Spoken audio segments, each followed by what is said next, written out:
Hello, everyone, and welcome to another edition of On Board. I'm Steve Bonnets. Board President Tom DeBello and Board Vice President Joe Cerisi joins me to discuss the topics that will directly affect the community. Let's bring in Tom and Joe. Welcome, gentlemen. How are you? Thanks for having us back. Back again, new school year, Yep. and it started off nice and smooth. Yep, it was nice, easy transition coming out of summer. Weather's been nice. It's been beautiful. Yep. Weather, and we don't want to talk about weather yet, but I hear it could be a harsh winter. But we don't want to talk about that. Well, not. if you go by the old wives' tale where they say if the bees or the hornets, if they build their nest up high, it's a bad winter. If they're built low on the ground, it's a mild winter. Well, I've been seeing hornets' nests built up high, so I don't know. We'll have to see what happens. It's a new one for me. I never You heard never that. I never heard that one either. No, I never did. Yeah, yeah. I just go to the almanac and look right there, and Right. Well, the almanac will Satellite. tell you too. That's pretty accurate. that's right. That's right. Well, we're halfway thugh the first quarter. Yep. Okay. And right now, the budget is now underway. School districts are starting to look at the budget right now. Believe it, it's unbelievable. Well, you We just just ended. Now we're starting all over. Correct. Right. Where do we stand as a Springford School District? Well, the exciting thing is that we've been wanting for the last several years to get more of a 5-year forecast or 5-year projection with the budgeting. So instead of doing an annual budget, looking each year, we've been asking for this, and then with hiring Jim Fink, we were able to get that this year, and we're really excited about it. We had our finance meeting, and he put together, he showed us the framework of what this 5-year budget is going to look like. And we're going to, when we have to do the budget presentation which I believe this year is going to be December with the calendar. It's early again.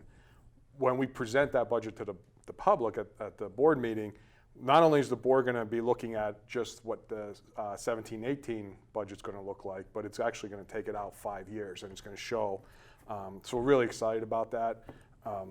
So doing that, are you able to see what increases are going to be in like 3 years or 4 years, or it's still the same type of setup, but you're just going to have an idea? It's more of a predictions based on historical data, and year 1, year 2 of the forecast will be pretty close to what the increases are going to be. Year 3, year 4 gets pushed out a little bit, and it's evolving or rolling, I'll say. So every year you're adding on, so you keep going out 5 years. So as we continue to refine, like this year, as over the next couple months through the budget process, as we continue to refine that for the next 17-18 budget, those numbers will keep rippling out as well. So we could keep looking and seeing what the budget implications may be based on historical data and based on, we know, trends as far and planned increases through, just from the day-to-day operations. So it's, really excited about that. And it gives the community an idea of what does the next several years going to look like. A good example of this is last year in the budget, we had to put in 0.6% into the budget to deal with the growing PSER cost, and it's going to plateau in 5 or 6 years. So instead of having this huge hit in 5 years or 6 years to that then budget, which we know it's coming, we're trying to level that out. So over the next 4 years or 5 years, we're adding to the budget 0.6%. That will just go directly for those PSER costs, unless the state figures something out, which I doubt. That's the big issue is what is the state going to do? What kind of funding we're going to get from the state? And really our biggest challenge every year is knowing what the state budget is. We've gone through 2 budget cycles now where our budget is closed and the state still hasn't had a budget. So it's a challenge for our business office and any business office out there, any district throughout the state to figure out what are we getting in funding this year. So the hope is that the state finally comes up with a consistent plan so districts don't need to look in the crystal ball and say, I think we're going to get this. And I think that Jim has done, and with Tom's leadership on the Finance Committee, it's been a great job. And we were able, like you said, to look ahead and say, okay, these are the places that we're going to have issues. This is what it's looking like. And the thing that people, I think is hard to grasp when you look at school budgets is how much fluctuation there is within the budget. And then, taxes have gone up. Well, what we're trying to do is do even taxes, whether it goes up or down or stays the same, rather than we see this. To go a year where you force a lower number, you're only forcing a higher number 2 years later down the road. So we've been very consistent. Not only have we been consistent, But as you well know, this was the lowest tax increase Springford had ever seen this year. 0.7%. Yep. So we've seen a decrease with the elimination of the per capita tax. So we eliminated the tax, kept taxes as low as they can be, and the hope is to start evening off at that level, but still putting money away. Now, I know we're going to talk about a presentation you gave a week or so ago about the business office, but talk about that, the 5-year plan. Is it because of the model that it is, almost like a corporate model, not so much an educational model, to get that 5-year plan? It's derived from, I don't want to say it's not necessarily an educational model. I know what a lot of districts or surrounding districts around I've talked with, and I sit on the IU board, and I've talked with my co-members down at the IU and talked about their business offices. And they're very similar in nature as far as how business operations were run across school districts. What we're trying to do here is use more of what we'll say of corporate structure and bring in these things that corporations would do for their business planning. I mean, now they look at it as, you know, they have projected revenue growth, and then they want to balance out, and they have margins that they want to hit and everything. That's not what we're looking at. We're looking at trying to balance the budget. We're trying to have, you know, as our expenses, and our expenses average about 5% increase a year. So we're trying to balance that and keep that as low as possible, knowing what additional revenues are coming in through assessments or new development or whatever, real estate transfers, things like that. So it's kind of modeling off of that, but still you got to take all the school, you know, operational type stuff that's, you know, strictly school related and work that into it as well. Yeah, it's a lot of work. I mean, there's a lot of work for 5 And I years. think what's important is not only have the budget's gotten down, but the educational value of the district has gone up. So we've proven that throwing more money at something isn't always the fix, but we got to a point in budgeting where we knew what we needed, and we've seen the district grow educationally exponentially. And we should be proud of that. I mean, Tom and I often say, and we've heard it from Colleen Zazowski on the board, that realtors say more and more that Springford is so desirable that they can't get properties fast enough for people to move here. I even got an email from one this morning saying that you are among the top 3 districts in the county that we see constantly that people want to live in. Well, I think that, you know, the school performance profile just came out, okay? A 99.7, I think, is backing up what you're just saying right there. Without a For the high doubt. school. For the high school. But Limerick as the top elementary school in the county. I mean, there's... And our 7th and 8th grade scoring among the top. I mean, the high school 6th now in the state. It was ranked, as we all know, it was ranked 300th, 306 or 306 in the country out of 21,000. It's showing that our staff, our administration, our community, our students are all working hard to move the district forward. Tom and I, when we first got on the board, the challenge to the board, and Dr. Gooden, when he first came to the district, was 20 minutes away, that school district's #1. Why can't we be #1? Right. And we're starting to see that we are heading to #1. We're almost there. We should all be proud of the work that's been done, and every single staff member in this building, throughout our districts, really. I mean, we said this, it starts at the elementary level. The base is there, and then they build upon the base and when they get to the high school. That SPP score was unbelievable. See, what did we jump, 2.3% from last year? Well, you got to be 2.3 points from last year. We just got to be careful with comparing, and when this is going to be presented at one of the board meetings as well, because Dr. Gooden and Dr. Nugent are going to go through all the numbers. We have to be careful, and this will be the message that's going to be put out as well, that the SPP scores, a lot of the way they figured out those scoring this year is different than previous years. So in some instances, schools have stayed where they were at 2 years ago score-wise. Some have moved up, some have slightly moved back, whatever. But it's a completely different model, different formula. So you really can't compare to previous years. What gives us now is we have a really nice baseline moving forward as far as the way SPP is going to be calculated or figured out moving forward. The nice thing is that we have some very top performing schools compared to other schools in the county and the state, which is exciting because, as Joe mentioned, everything circles back to investment. We have invested heavily into education here.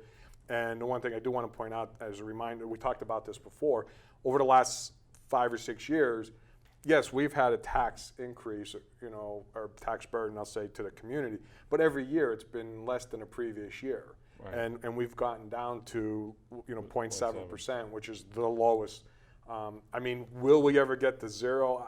That's a tough task. I mean, it's just the student population's grow. There's so many things going on, but if we could stay, close to 1% as possible, we're doing an excellent job because we're not getting additional funding from the state, and the state is still about 1.5 to $2 billion in a deficit in their budget that they don't know how they're going to make up the difference.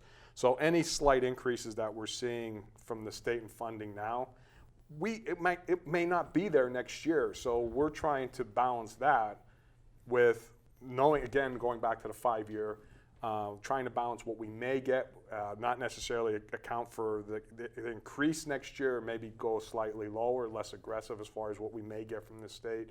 But it's just one big circle. So the success within the budget process, the success in trying to be as efficient as possible with our spending, the direct result, you could see the investment that we're making in education, you can see the direct result is with the SPP scores, which is, what does it stand for? School performance Performance profile. We always see it just SPP. SPP. Right.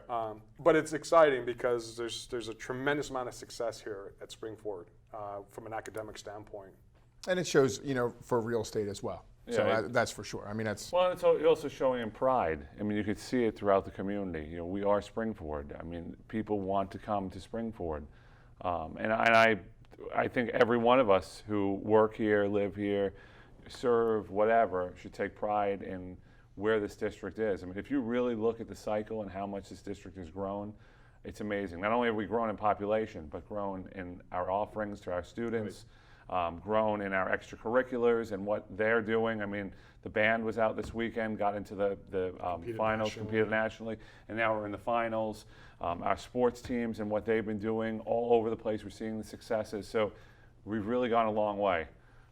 And it's a great success. Well, I was just going to say real quick, the exciting thing also is that when we have a position that opens up in a district, either it be a teaching position or whatever it may be. Never TV, but You always could use another one. we could always use another host. Where would we ever find another Steve? But I was going to say is when we post these positions, we get hundreds of resumes. Because I've said this a couple of years ago, success breeds success. And that's what's happening. That's what's happening in Spring-Ford. Success breeds success. People want to be here. People want to come work here. They want to play here. They want to live here. This is a strong community. We're really excited about the success of everything that's going on. And it's where we were 7-8 years ago compared to where we are today. It's amazing. Well, I think that goes into the next subject is the curriculum expansion. As you grow, you need bigger facilities. And I think last month at the board meeting, it was voted upon to move forward to talk to an architect to start moving forward with that. Can you guys talk about that a little bit? One thing that's important is vision and seeing where you're going. Like Tom alluded to, the 5-year plan as far as budget. What we've seen happen, and you've heard the board go debate about this for a while, back and forth, is when the high school expansion took place, the vision of where we were headed was not there.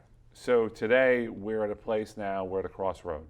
Either we're going to move this part of the district forward, or we're going to begin to step back. Through the successes of our athletic teams, with the challenges of our students now for better health and wellness, and through the population growth, we've seen the need as a district to expand on our PE facilities. So all the physical education side of it. So that's one thing that they brought back to the table. Second thing that the feasibility study showed us was that our musical groups have expanded exponentially. We never had an orchestra before, at the high school level. Well, now we have a full orchestra that's only growing with hundreds of kids throughout the district, and when it's getting to high school, it's getting too big, there's no facility for it. The band, because of its successes, like Tom said, success leads to success, more kids want to play in the band. So the band room has shrunk. The choral room, we're seeing more kids join, but what we're also seeing is the need to store instruments, the need for practice rooms. So through what the architect's beginning to explore, and there is no movement that there's going to be a shovel in the ground, we have not gotten to that point yet. We're exploring what it would look like, what it would cost, how we'd move forward. Tom can talk more on the financial side of some of the things that we've seen already come out of this that we've spoken to about the board meeting, but this is a great success for the district. This isn't just the board wants to build. This is moving forward. We need this in order to give every student the opportunities and our community. You know, the community sometimes forgets those who may not have children in the district say, well, what do you need that for? Well, you turn out, a lot of people come out to our football games, a lot of people come out to our shows, a lot of people come out to our basketball games. That's all part of the expansion. If we don't do certain things in certain areas, those programs begin to falter. And we've had the vision to look forward to where, and I have to say this because it bothers me, a previous board did not. They borrowed too much money at one time and didn't do what needed to be done. We're here to correct the problem, but also to look forward at a vision of where the district's headed. I don't know if you want to address a little bit about the money side of it. And that's a great point. And you know, what people have to understand is that communities live and die based on the success of their school district. And what's happening is because of the success of Springford and the success that we're seeing, you know, with companies, they want to move into the area. Businesses are coming to the area. People are coming into the area. They want to be part of the success. They want to be part of an outstanding school district. There's other school districts that didn't look forward, didn't properly fund education, and they've just baselined and cut and different, and their districts are starting to be less performing. And what starts to happen is people start moving away. When people start moving away, local businesses close. I mean, that's the impact that school districts have. It's the same thing with university towns. There's strong university towns out there because it's a strong and successful university, and there's other university towns out there that basically fail because the universities just aren't where they could or where other universities are at. So from Springford's standpoint, that's what we have. I mean, the community is flourishing because of the success of the school district. Businesses want to be here. When businesses come, people come. When people come, small businesses come. It's just a cycle, which goes all the way back to what we talked about in the beginning of the show with the SPP scores and the budget and all that. It's all interconnected. And you know, we mentioned this at one of the meetings. Again, I do want to reiterate what Joe's saying. We didn't agree to build anything. There's been a lot of talk over the last several years about what-if scenarios and different options. The board has gotten to the point where we need factual information. There's no more estimates, guesstimates, whatever you want to, you know. We want factual information. This is, if we're going to add on to this high school to accommodate the growing student population, what will it look like and what are the true costs? Because until you have that, the board cannot make an intelligent decision. I mean, they can make a gut, you know, my gut feeling says, you know, but we need that information to make the right or the best decision for the district. What time frame do you have for the architect to come back and now there's another presentation? What time frame do you have for We're that? probably looking at, what, 2 months? Yeah, about 2 months. But just from the finance standpoint of it real quick, I mean, I mentioned this at the board meeting, and I talked about this at the finance committee meeting. I'll try to explain this just real quick, is that the district has a borrowing position, right? So we have an annual debt service. It's roughly about $15 million a year. And when we came onto this board, the district debt was $285 million in debt. We've paid down the district debt by over $170 million. And that's been the financial planning that we've put in place. The district has a borrowing position on that $15 million a year annual debt service. It's like, the best way I can explain is like when you buy a car. You buy a $30,000 car, you make monthly payments. Well, you know, 3 years or 4 years down the road, you paid off your loan. You only owe, you know, maybe $8,000, but you're still paying on that $30,000 loan. And you could go out and buy another $30,000 car because your borrowing position is $30,000. Well, the district's in the same. So we could basically, if it proves out that this is what we need to do, the district could basically expand out these facilities to accommodate the student population, and there would be no change to the annual debt service. So there would be no direct tax implication because of the borrowing position that we have. And when I talked about paying off the $170 million in debt service, we have, in 6 years, we have a huge drop-off that's coming in our annual debt service, which is a whole other problem, which we'll save for another show when it comes to borrowing. But so we are financially, other districts are having financial troubles, and we are financially stable and our bond rating just went up again. Right. I mean, so we're in a very strong position, and we put this district in a great position for the community at large. I mean, that's. I think we need to. You just mentioned a whole lot of stuff I know. right there. Okay, so I'm not going to There's a start whole breaking. show there. Well, that's what I'm about ready to say. You just brought bonds, Right. debt services. We're going to have to talk about that at another There's a show. whole show in there. Absolutely.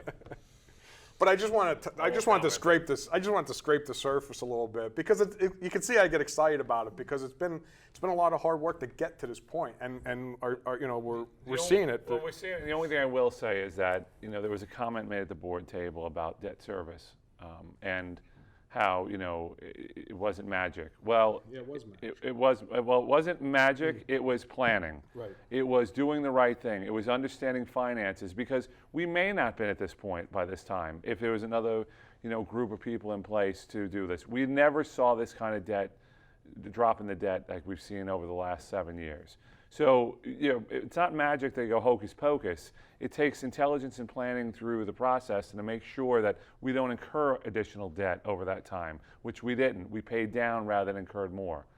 So I want to make that clear because that comment was a little condescending, and it was also against the business office for all the work they've done. Right. It was actually, I was quite appalled by the comment because, as I said at the board meeting, we are where we are because of the planning, and a lot of hard work went into getting to that point. Other districts have to make their debt service payment. Other districts have resorted to only paying interest. I mean, there's a lot of different Right, things. exactly. Districts have been cutting programs, cutting education To make that debt to payment. make that debt payment, and we've been adding AP courses, adding different tracks at the high school, global studies, and the modernized learning initiatives that's Modernized going learning, on, right. STEM at the all elementary STEM at schools. the I mean, elementary with the RAM. right, class. right. So we've been adding and continually the chop away at that district debt.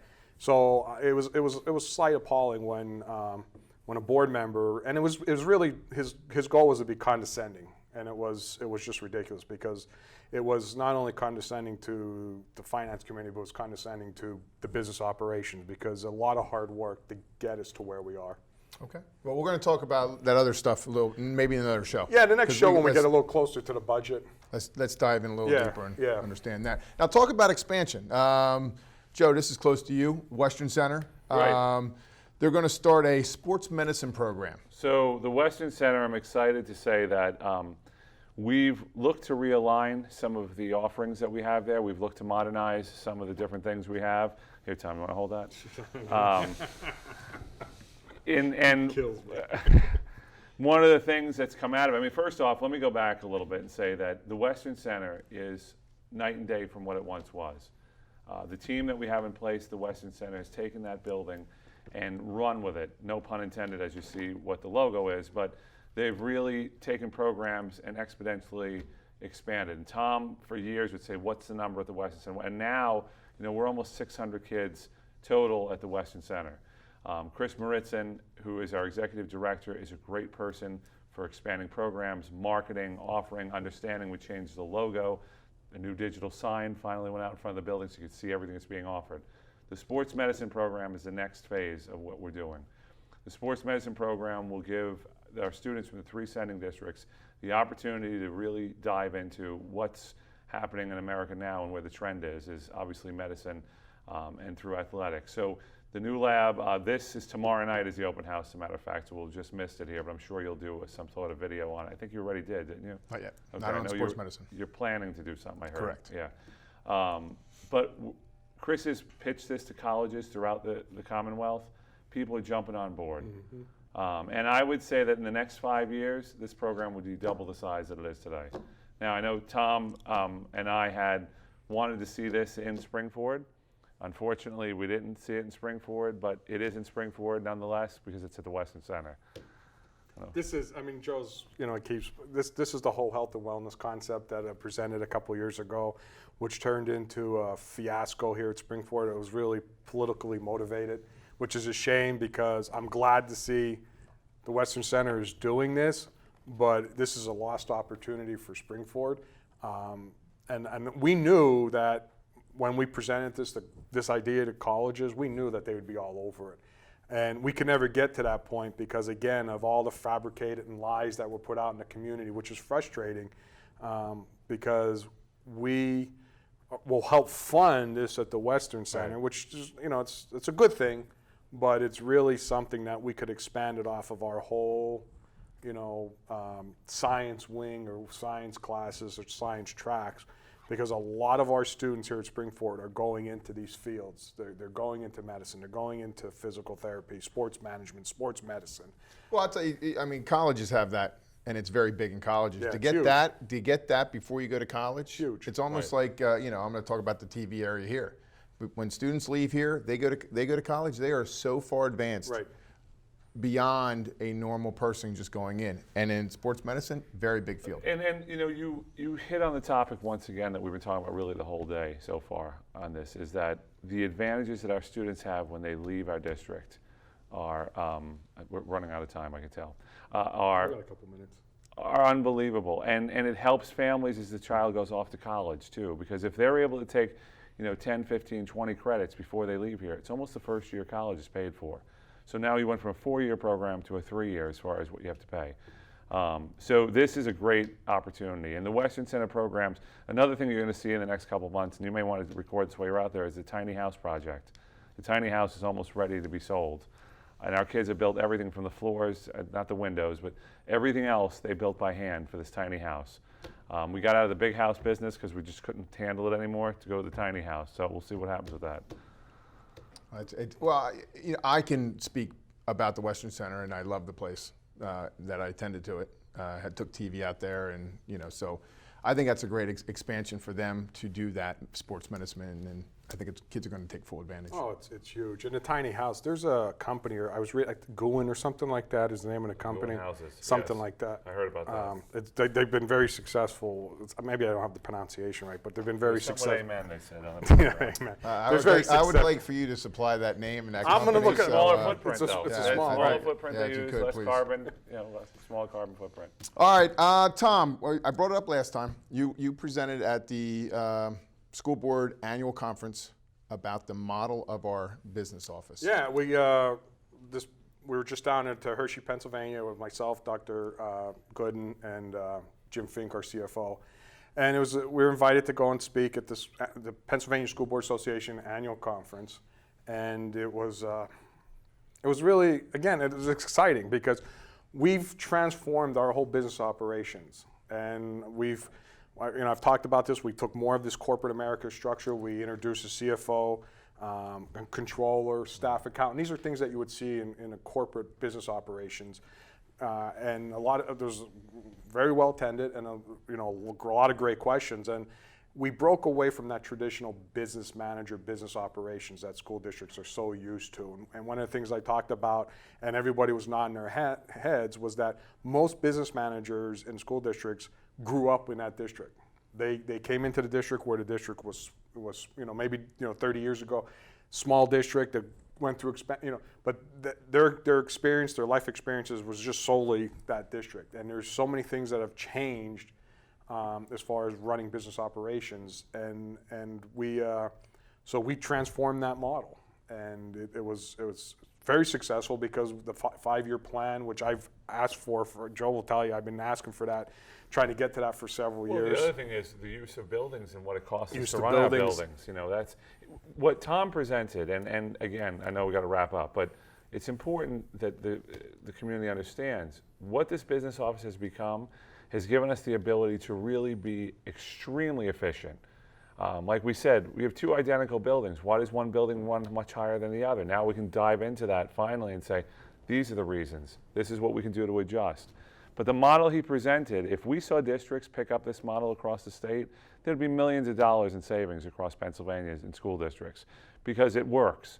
And that's to Jim Fink and his staff and Dr. Gooden and his staff to really have gotten into this and understand where we are and how to move forward. Are you guys going to publish anything about this in terms the of? presentation was published after the conference. We were asked by a couple districts after the presentation that people stood afterwards talking to us, asked if they could come and actually meet with Jim and myself, or we could go to their school district and talk to you know, their leadership and talk about. Because one of the things that everyone was like blown away by is like Springford on average, it was taking us about 20 to 25 days to close our monthly books. So the numbers were constantly changing. And we've actually got that down to 2 days.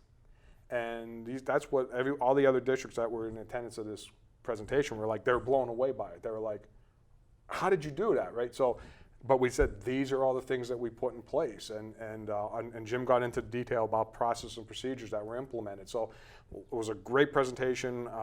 And I think there might be a strong possibility that we'll be invited back next year to do it again. Or the national conference. Or maybe a national conference to talk about it. Tom and I years ago attended a presentation of a budget from another school district, and we were blown away by what we saw back then. And over the course of time have seen what other districts have done and taken the best of all of them, and now here we are with what Springford is. And it really works well. And like you said, to have some of those other districts start coming to us saying, hey, what do we do here and how do we do it, is a great tribute. So I'll be quiet now so you could wrap up your show. But I just want to say, as we Let's wrap see, up, I'm I just trying to wrap want to say, but it's once again, what we're proud about was Springford was out in the forefront Exactly. of in a leadership role at a statewide conference presenting the success of what's going on here with our business operations. I mean, that's...